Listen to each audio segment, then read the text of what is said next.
Olá pessoal, vamos continuar as aulas de Química 18 Laboratório.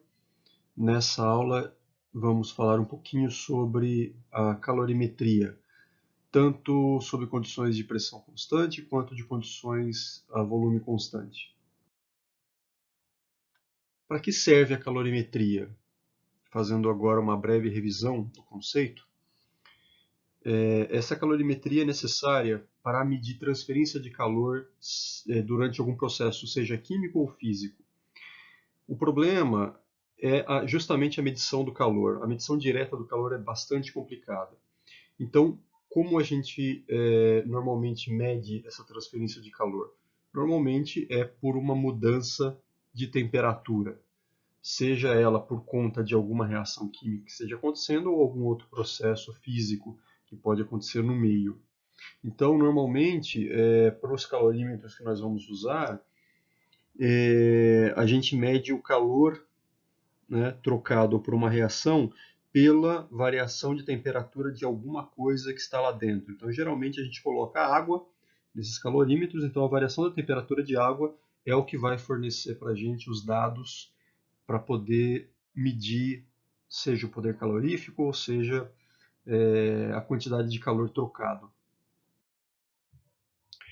Então, em um experimento calorimétrico, esse calor perdido ou ganho no processo ou na reação está diretamente relacionado à mudança de temperatura do calorímetro ou de algum fluido, de algum componente que esteja dentro desse calorímetro.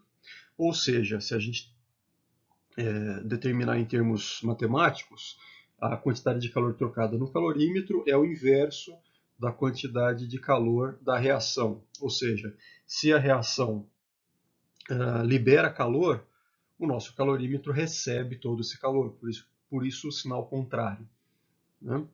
Então, pelo calorímetro ser um sistema fechado e adiabático, né, ou seja, ele não permite troca de calor com o ambiente externo, né, esse calor trocado internamente ao calorímetro fica fechado dentro daquele sistema. Então, todo o calor trocado, todo o calor liberado ou absorvido pelo processo ou pela reação que está acontecendo lá dentro é inversamente o valor do calor do calorímetro. Quando então o calor flui para o objeto por conta de um processo ou reação química, é lógico, faz todo sentido que a temperatura desse objeto ou dessa substância aumente proporcionalmente ao calor. O quanto a temperatura vai aumentar depende justamente da capacidade calorífica. No caso da água, que é um dos objetos, né, mais comuns para captar esse calor, a capacidade calorífica dela é 1 caloria por grau Celsius. Falando agora sobre a definição geral da capacidade calorífica, esse termo representa justamente a quantidade de calor necessária para que nós elevemos a temperatura de alguma coisa ou de alguma substância em 1 grau Celsius ou Kelvin, enfim, 1 grau de temperatura. Né? Então, matematicamente falando, a quantidade de calor liberado, representado aqui pela letra Q, é igual à capacidade calorífica, que é a letra C, maiúscula, vezes a variação de temperatura daquele objeto. No nosso caso, de um calorímetro, normalmente é a água. Ou seja, seria a temperatura final da água após a reação ou processo, menos a temperatura inicial da água internamente ao calorímetro. Lembrando que todos os calorímetros têm algum termômetro ou algum instrumento para medir a temperatura desse objeto que vai receber o calor do processo ou da reação, de modo que a gente conheça com precisão as temperaturas em todos os momentos. Além da capacidade calorífica, podemos analisar também o calor específico, ou também chamado de capacidade térmica específica. Essa grandeza representa a quantidade de calor necessária para elevar a temperatura de 1 grama de uma substância em 1 Kelvin ou em 1 grau Celsius. Ou seja, qual é a diferença entre o calor específico e a capacidade calorífica? Basicamente, a capacidade calorífica não leva em conta a massa da substância. E aqui sim, o calor específico sim, ele é a energia necessária para elevar a temperatura de 1 grama de algum objeto, ou no caso de uma substância, em 1 grau Kelvin ou 1 grau Celsius.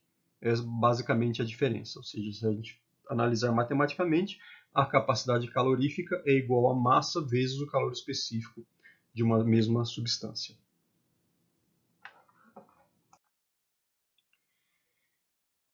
Podemos, ao invés de usar a massa, usar o número de mols para o cálculo do calor específico, ou uma capacidade calorífica molar, né?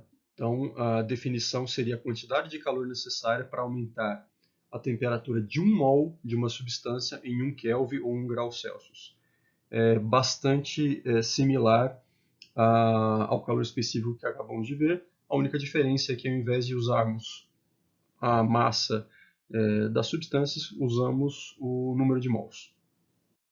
Dentre os tipos de calorímetro que existem hoje, são 2 os principais. O primeiro, o calorímetro de bomba, que é um sistema um pouquinho mais complexo, onde o volume é mantido constante durante o processo, seja um processo físico ou um processo químico.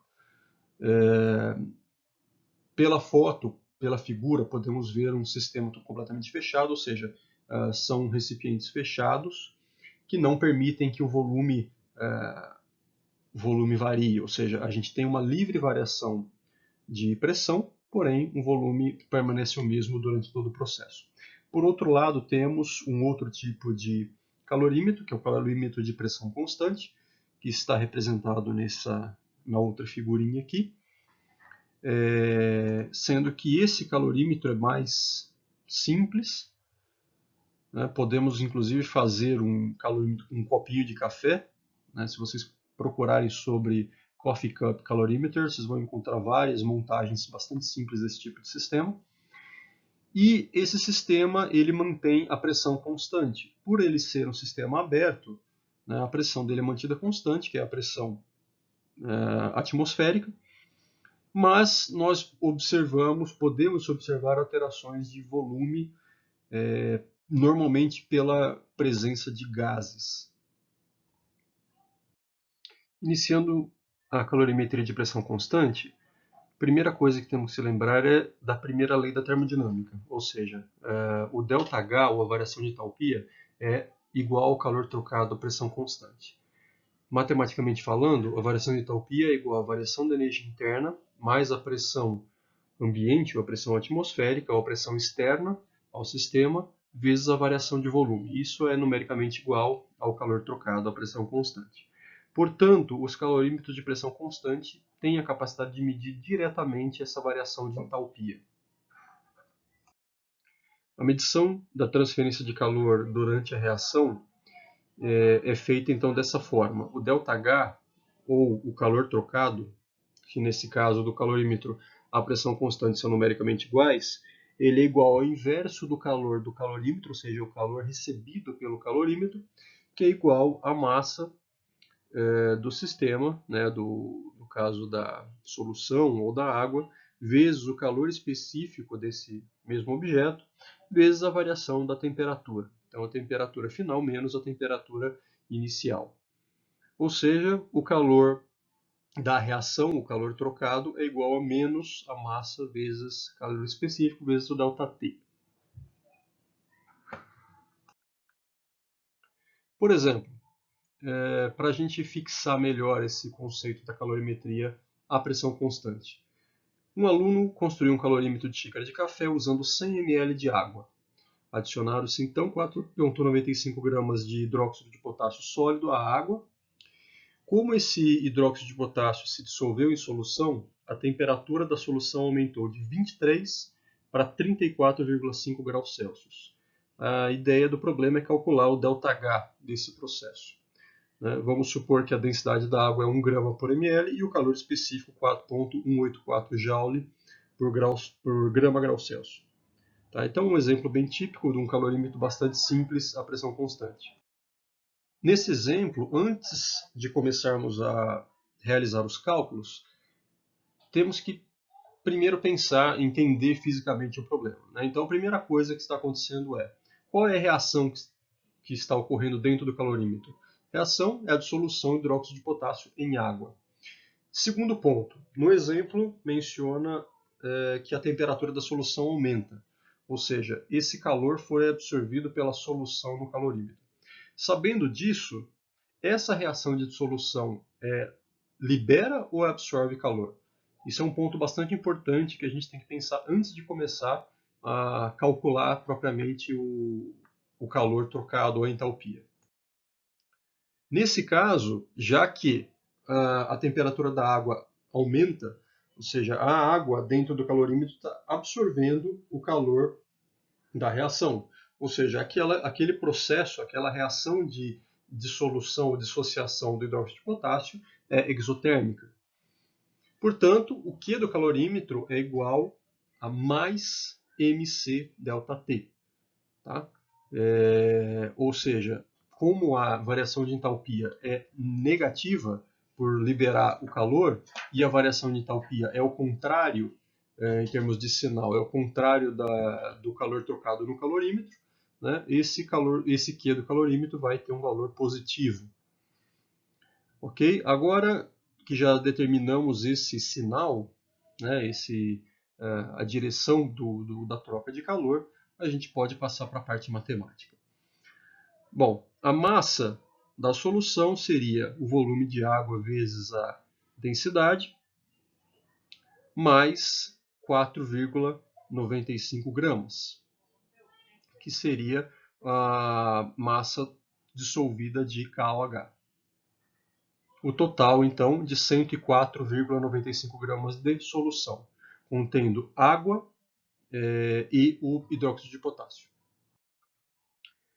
Então, usando aquela equaçãozinha que a gente já viu, colocando a massa de 104,95 e assumindo um calor específico de 4,184 para a solução, e o ΔT de 11,5, a gente consegue encontrar um calor liberado, ou na verdade o calor trocado no calorímetro, de 5.049 joules. Ou seja, o ΔH da reação é menos 5,05 aproximadamente quilojoules.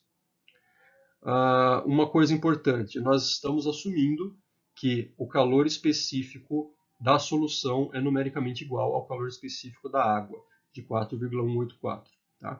Como a gente está dissolvendo uma pequena massa de hidróxido de potássio em uma grande massa de água, ou seja, basicamente 5% da solução é o hidróxido de potássio. Então, não é um erro muito grande assumirmos que o calor específico da solução é numericamente igual ao calor específico da água. Tá? Então, com esse exemplo, nós observamos que 5,05 kJ foram liberados dessa reação de dissolução de 4,95 gramas de hidróxido de potássio em 100 ml de água.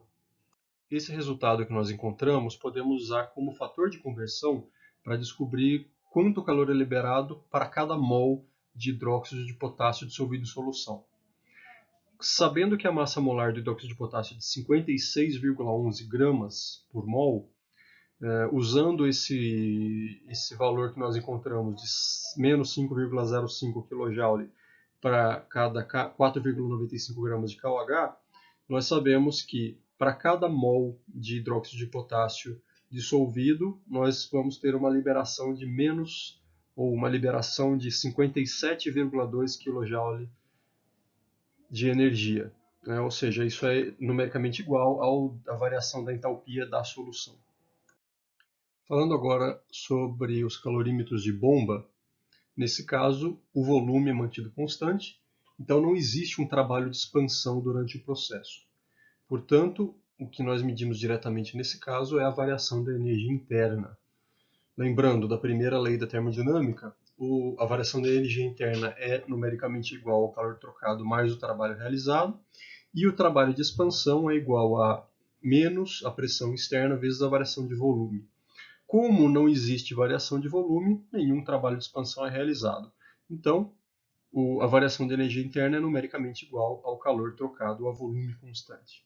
Esse calor trocado a volume constante, por sua vez, é numericamente igual à capacidade calorífica do calorímetro multiplicado pela variação da temperatura do objeto, ou no caso, da água.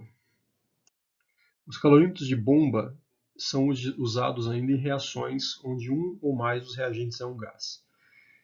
Normalmente, para determinação de poder calorífico, algum combustível, por exemplo, é inserido dentro de uma cavidade.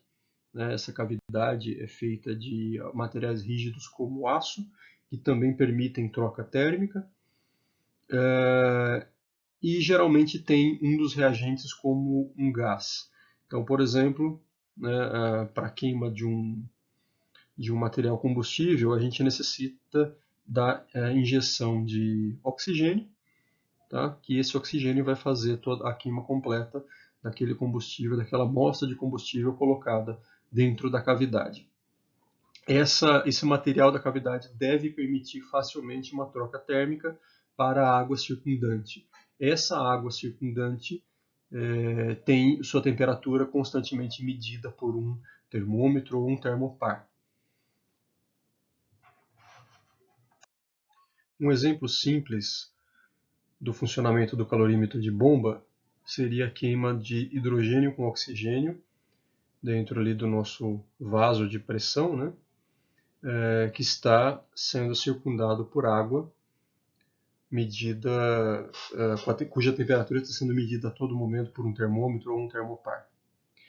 Dentro desse invólucro onde temos os gases reagentes, temos uma fonte de ignição. Pode, por exemplo, ser uma vela ou um pequeno sistema para gerar um arco voltaico, alguma coisa para realmente iniciar a nossa reação de queima. Nesse caso aqui, temos 0,05 mol de hidrogênio gasoso e 0,025 mol de oxigênio gasoso reagindo para produzir água líquida, né, água no estado líquido, de acordo com essa reação apresentada. Sabendo que a capacidade calorífica do calorímetro é de 90,6 kJ por grau Celsius e a temperatura inicial é de 25 graus Celsius, essa reação é inflamada e a temperatura aumenta para 25,155 graus Celsius. Lembrando que essa temperatura é a temperatura da água circundante. O objetivo é calcular o calor trocado para essa reação. Então nós temos que a variação da temperatura é de 0,155 graus Celsius. Portanto, o Q do calorímetro é igual à capacidade calorífica desse calorímetro vezes o ΔT. E isso gera, portanto, um Q de 14 kJ. Nesse caso, o calor foi absorvido ou liberado pela reação? Ou seja, a reação seria endotérmica ou exotérmica? Pelo próprio sinal do Q do calorímetro obtido, nós observamos que a reação é exotérmica, porque o Q da reação é o inverso do Q do calorímetro, ou seja, se o Q do calorímetro é menos 14 kJ, o Q da reação é de menos 14 kJ, indicando uma reação exotérmica. Portanto, esse calor foi liberado pela reação e absorvido pelo calorímetro. Entrando agora no assunto mais específico da nossa aula, né, envolvendo o calorímetro de Junkers, a primeira coisa que precisamos saber é sobre o poder calorífico. O poder calorífico de um combustível é definido como energia liberada pela oxidação completa da massa ou volume unitário desse combustível. Normalmente ele é expresso em kJ por quilograma ou megajoule por quilograma para combustíveis sólidos e líquidos e kJ por metro cúbico para gases. Dentre os poderes caloríficos temos dois tipos, o superior e o inferior.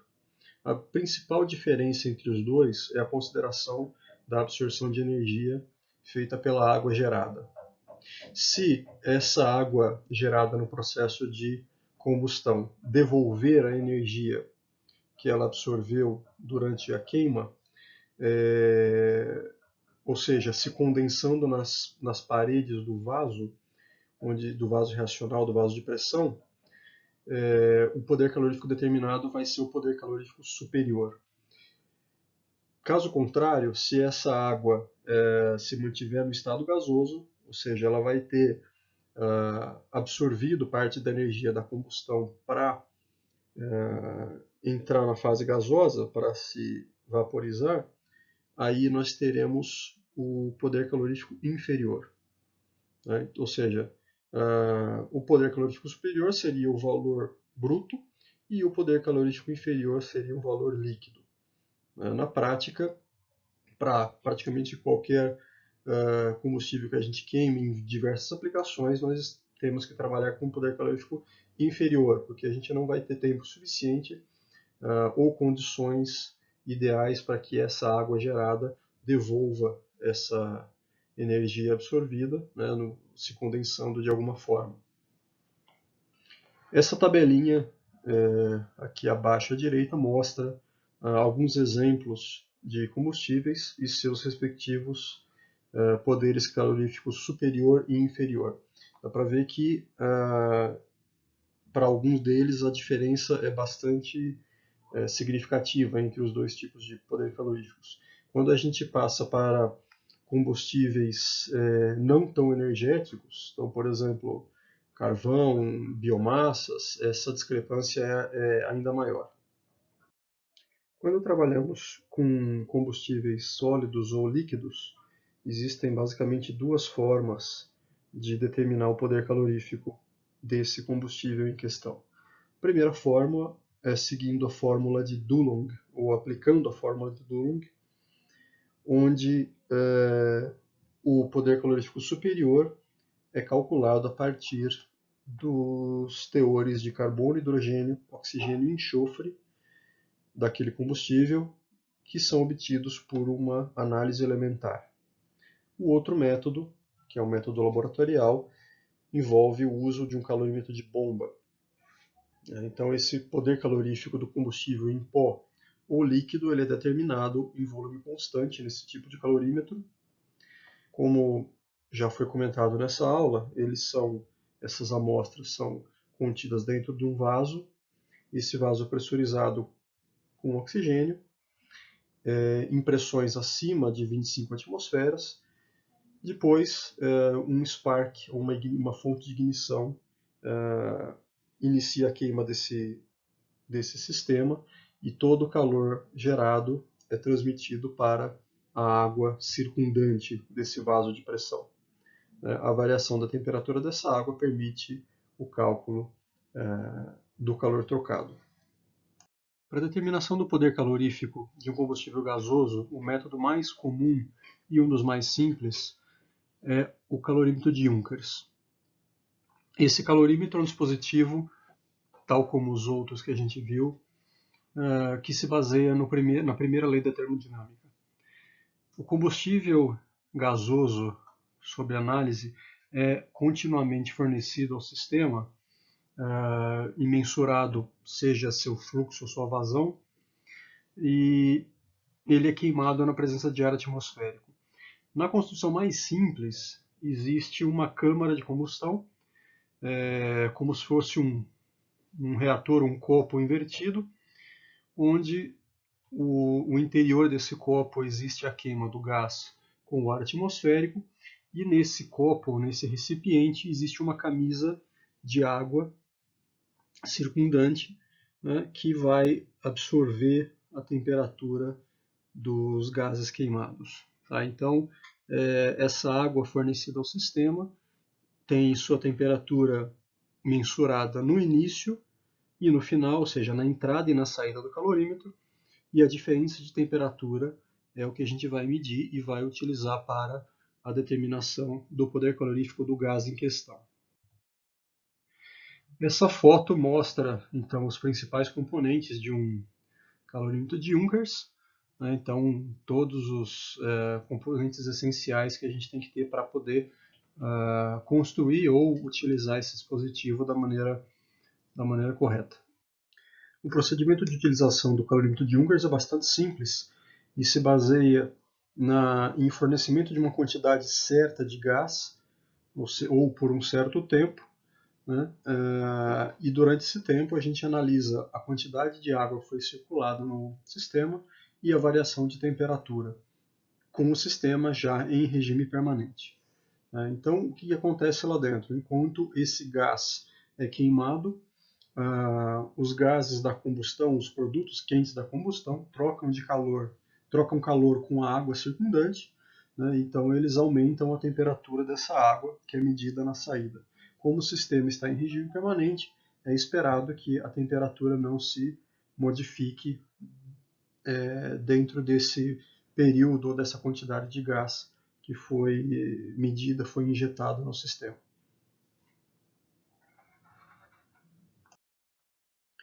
Então, como exemplo de cálculo, o poder calorífico do gás pode ser determinado por meio dessa equação.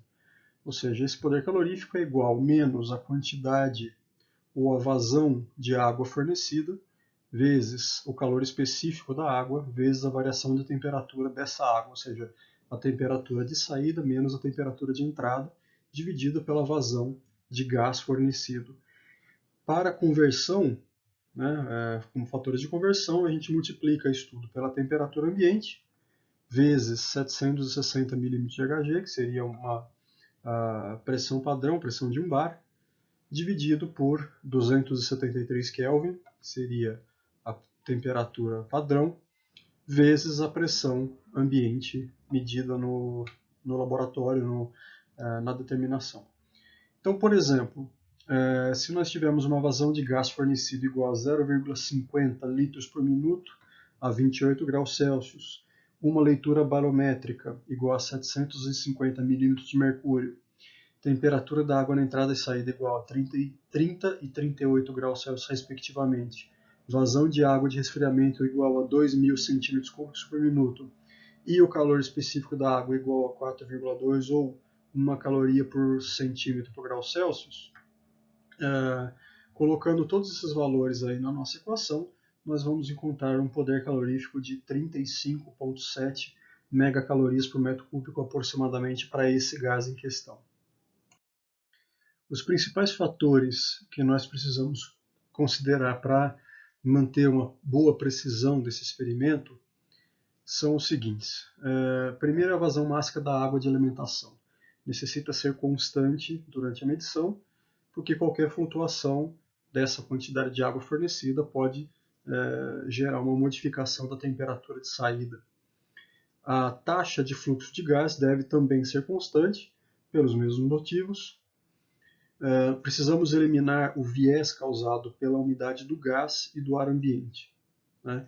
O gás de combustão ele é sempre saturado com vapor de água, por conta da própria geração de água durante a combustão do gás. Isso levaria a uma quantidade variável da água condensada, com umidade variável do ar de combustão. Então esse componente de erro é compensado quando a gente satura as entradas de gás e de ar. A troca de calor entre o ambiente e o dispositivo deve ser insignificante. Normalmente, a gente envolve o calorímetro com algum material para evitar essa troca de calor e ter certeza que a temperatura que a gente está medindo é justamente a temperatura da água após absorver o calor emitido pelos gases de combustão. E para a gente reduzir o efeito da radiação térmica, a camada externa do calorímetro é normalmente revestida por níquel e polida com uma certa precisão. Em suma, os resumos dessa aula, nós temos que a calorimetria é um meio bastante eficaz de medir transferência de calor durante uma reação química ou um processo. Os calorímetros minimizam a perda de calor nos arredores, possibilitando relacionar a mudança de temperatura observada no calorímetro com a reação que ocorre no interior. Lembrando que a ideia é que sempre tenhamos o mais próximo de um sistema isolado com o calorímetro fechado, evitando qualquer troca de massa ou térmica, especialmente no calorímetro de bomba. Como a gente já viu, o calorímetro de a pressão constante ele é aberto, então a troca de massa e troca de energia acaba acontecendo com a atmosfera. A quantidade de calor absorvido pelo calorímetro, então, é a mesma que é a quantidade de calor liberado na reação, assumindo, obviamente, que a gente não tem nenhuma perda de calor para o ambiente ou para alguma fronteira ou alguma vizinhança. Perfeitamente. Então eu vou enviar para vocês os materiais, os dados para vocês trabalharem e possibilitarem o cálculo do poder calorífico do gás com vários dados diferentes e montar o relatório dessa aula.